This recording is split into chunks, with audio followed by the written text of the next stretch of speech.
Hello and welcome back to the Wendover Arm of the Grand Union Canal. You join us here between bridges 2 and 1 as we're heading towards Bulbourne Junction. It's the 5th of August 2020 and we're having a break from the COVID-19 global pandemic.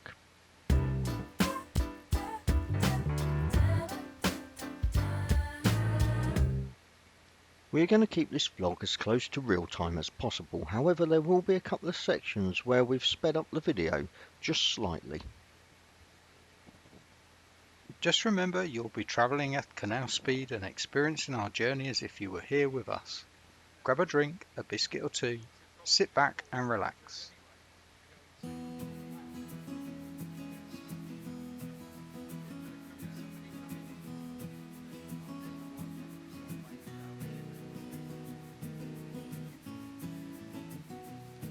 As we all know, the Wendover Arm is a canal that is undergoing restoration. In previous vlogs we reached the current navigable end of the canal at Little Tring and took a walk to the reservoir and then along the towpath beside a section of the Wendover Arm that is still undergoing restoration.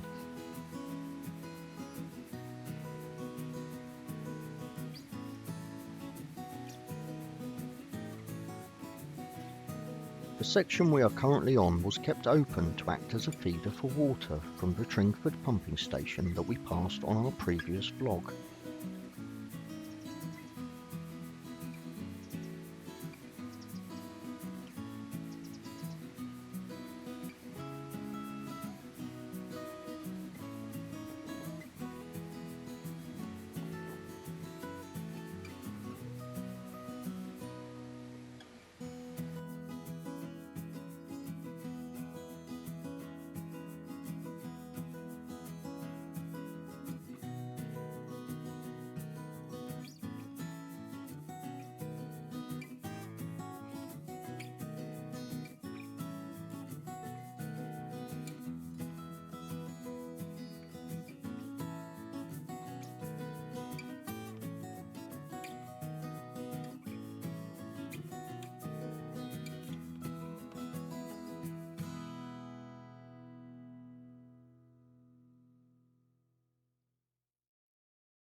We are approaching bridge number 1 on the Wendover Arm, which is right at a junction with the Grand Union Canal.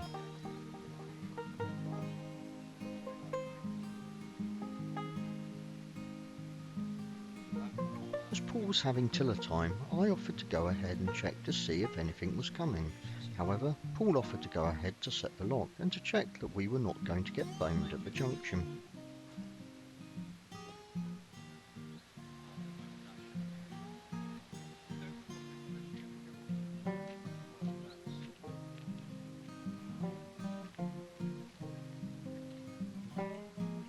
I take the tiller and slow us right down so Paul can go ashore.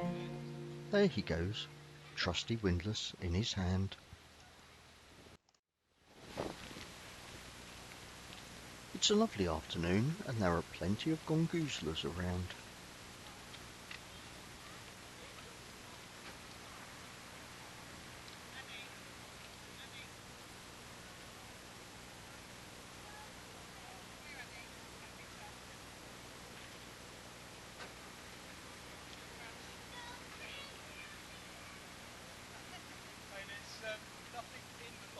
Okay, I'll try and get. I'll see if I can get round. Yeah, but I've got to fill it first. Okay. Looking straight ahead, I notice something interesting about the boats moored opposite the junction. Can you see what is interesting about those boats?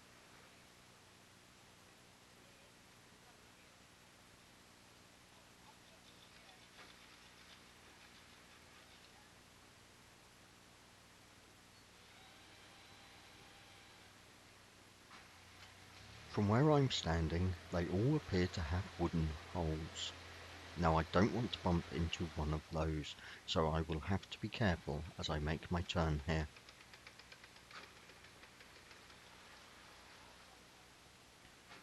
You may be wondering why there are so many wooden-hulled boats here. Well, it is because the dry dock here at Bulbourne Junction is owned and operated by Bates Boat Yard. We passed the boatyard in vlog number 47, Yet Another Grand Day Out Part 2. You know, you remember that one where we told you about the side launch slipway and that Bates Boatyard offers traditional wooden boat services, restoration, and they even build new wooden boats.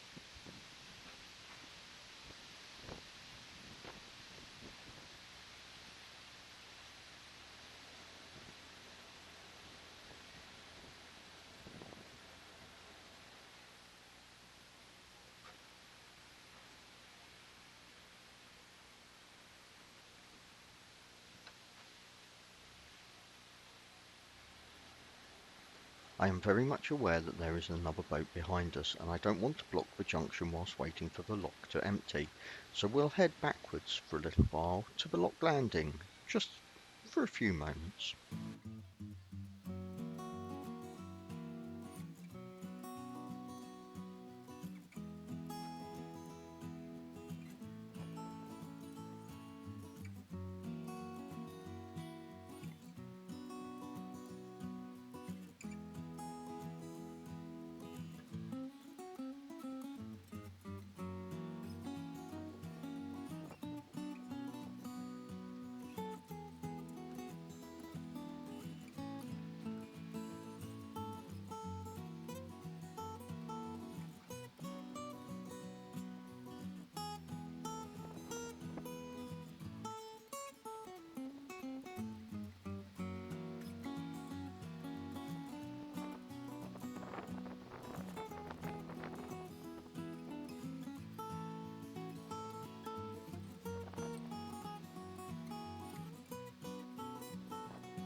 Yeah, I've seen that too. Paul was filling the lock and has opened the gate. I was waiting for the lock to fill, not empty.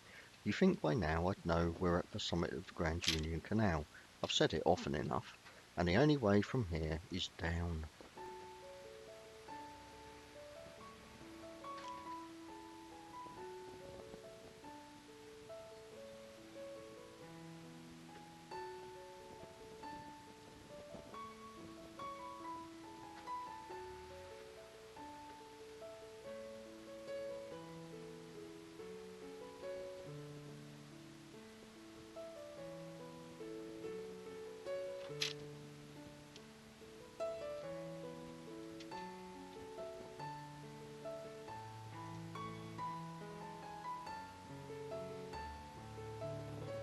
The boat that was behind me on the Wendover Arm has waited, and I am waved on into the lock.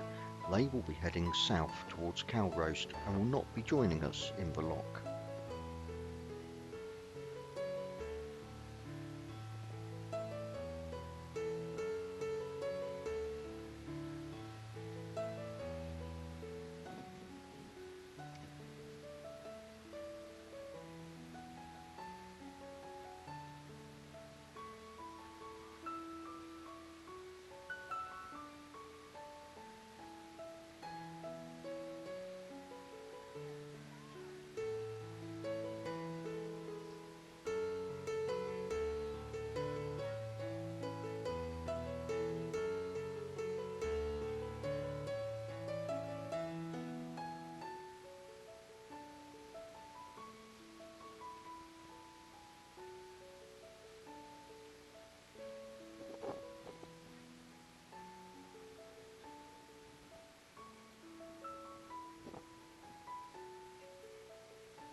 It's still very windy.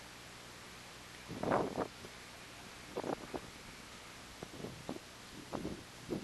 see which way the wind takes us.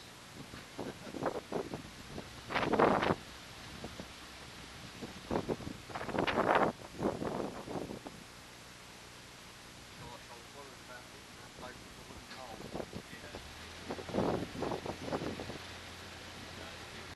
How much water is there in a lock? I'm not even on the sill yet.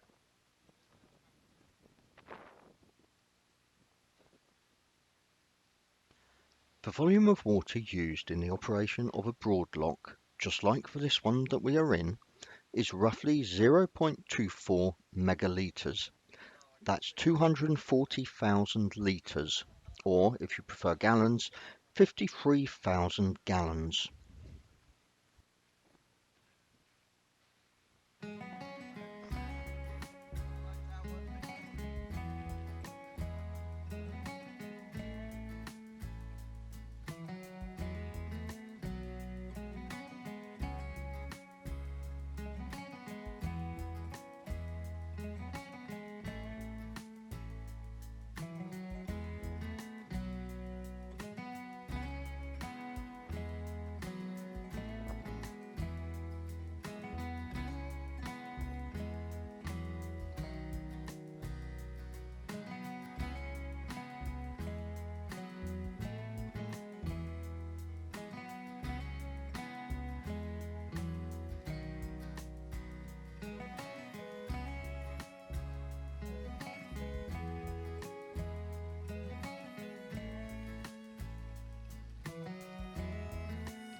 Paul operates the paddle gear on the lock gate to release the 240,000 litres of water from the lock chamber.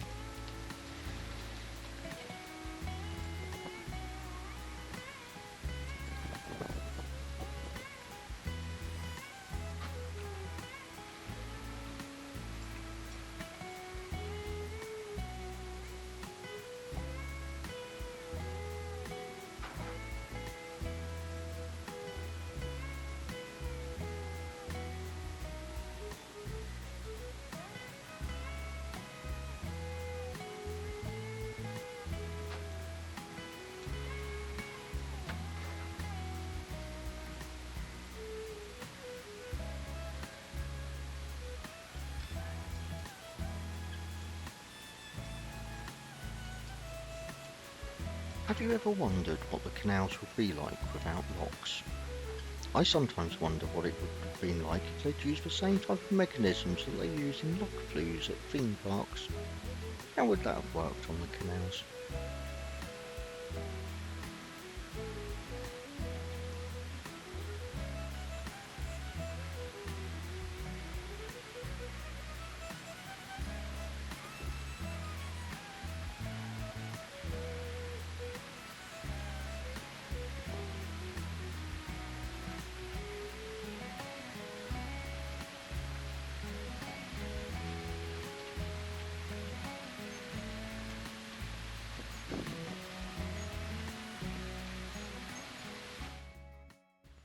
Thanks for watching, see you next time. Until then you can join us on Twitter, Instagram or Facebook, just search for Yet Another Canal Adventure.